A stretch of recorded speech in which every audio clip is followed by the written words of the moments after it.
Well, the Jewish holiday of Purim starts tonight at sundown. It commemorates the liberation of Jewish people leaving the ancient Persia.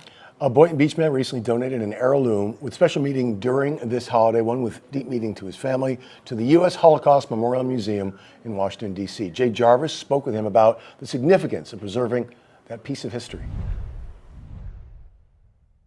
This is something that was very precious from many years, decades ago, but still reminds us of the horror of the Holocaust. That precious item is this 14-inch silver Purim Megillah case. It holds the scroll of Esther, the story of what happened during the Purim holiday.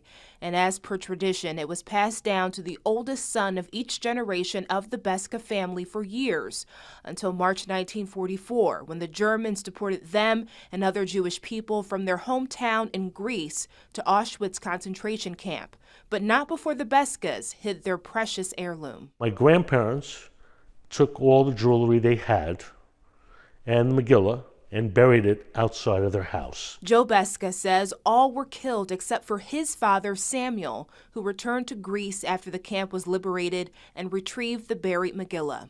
Years later, he passed it down to Beska and his brother, who decided to donate it to the U.S. Holocaust Museum in Washington, D.C. for safekeeping. It was bittersweet to let it go, but I know deep in my heart, and my brother does too, that that's probably what my dad would have wanted, and what my grandparents would have wanted.